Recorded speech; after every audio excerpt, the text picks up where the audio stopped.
Faywhat? That's me. What's going on, guys? It's your girlfriend Faye. What are we talking about today? We are talking about recovery during a pandemic. There is no way at all that back in the 30s, Dr. Bob and Bill Wilson could ever imagine that something like this would happen here in 2020, a pandemic of these high proportions that have completely changed the way that we do everything, including stay sober. These are trying times, guys. This is when we need to bring our A game to our recovery because our lives depend on it and the lives of others. So we were told to do many things in early recovery. Reach out to other alcoholics, go to meetings, read our literature. Now we can't go to meetings. We can't go to meetings humanly, like physically. We can't literally go into our AA rooms anymore because many of them have been closed because of the pandemic. And I understand, but we were supposed to be helping the newcomer. We're supposed to be open no matter what during hurricanes and snowstorms, and a pandemic has closed us down. How do we stay sober? How do we help the newcomer? How do we help others? It's trying times, and I don't think that there's any wrong ways to help others. There just isn't. But there's new ways, and new ways to help ourselves. Every alcoholic with a good program knows that we can't stay sober unless we're helping others. We can't keep this amazing gift that we were given of sobriety unless we're giving it away. We all know this. So how do we do this during this time? Oh, gotta be vigilant. We got to be vigilant. Those people that you see at your meetings, your home group, you've got their phone numbers. We were always told, dial them, don't file them, right? Well, in this day and age, we text them and we WhatsApp them and, reach out to them. Make WhatsApp groups with your home group. I did because I miss them like crazy. They're the ones who keep me sober. And not seeing their faces physically and not being able to give them a hug and shake their hand, God, feels so wrong and so different, but I will not lose my sobriety. It took me too long to get it. There's no way. So I will do whatever it takes. Half measures have availed us nothing. And right now, more than ever, we've got to do what we got to do. There's a lot of us that are doing Zoom meetings now.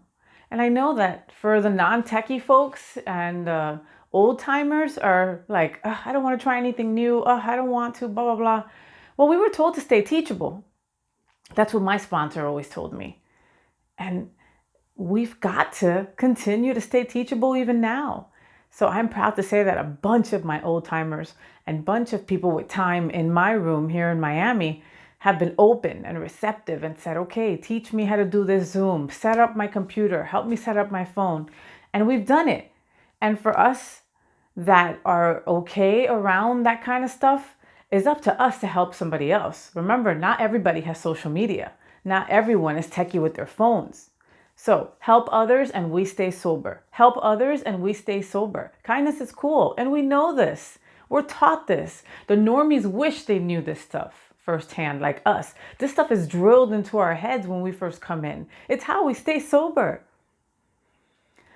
Recovery during a pandemic. Something like none of us had ever seen before and no one can tell us about in the past. I read a story today in the big book about how they used to have letter meetings. Letter meetings. As in they wrote a letter, a whole long letter to somebody, got it to them, then they would read it, feel better about themselves. Then they would write one back and tell them, share their experience, strength, and hope. And that's how those people stayed sober, because there weren't enough meetings like they are now. We will never take our meetings for granted, but we will do whatever it takes to stay sober. So if Zoom meetings are the way to do it, then that's how we're going to do it. And like I said before, reach out to your home group. Reach out to that newcomer that you maybe got her number once. We all list the AA people that we meet under our phones under a certain name, right? To keep the anonymity. So go down that long list. Put together a group, a Facebook group, or put together a WhatsApp chat with all of them. Reach out. Use video calling. They'll be surprised you did. Do a mini meeting with 3 or 4 of your peeps on WhatsApp video. or do it on Messenger. This is all we've got right now. We're not going to have meetings for a while. You want to stay sober? Come to the table and stay sober, because I intend on staying sober and I will never go back to pick up. I just don't have it in me. I think that if I go out again, I'm not coming back. And for this alcoholic, that means death. And I've got a lot to be grateful for, and I've got a lot to live for these days, including my AAers, including those people that used to be friends and now are family. So how do we stay sober during these tough times? Just grab the hand or grab the text of the next alcoholic you know. That is pointing yourself in the right direction to making sure and guaranteeing that you stay sober and a relapse is not in the future in 2020. Thank you guys for tuning in. We'll see you guys next time. Make sure that you subscribe to the channel today and tell your friends. Okay? And check us back, because check back in with us. Sorry, it's the fact that I need to get my roots done. It's making my head crazy. Anyway, we'll be back with some more segments in the future. Make sure that you check back with our YouTube page, subscribe and tell your friends, and we'll see you next time. We love you on Faywhat.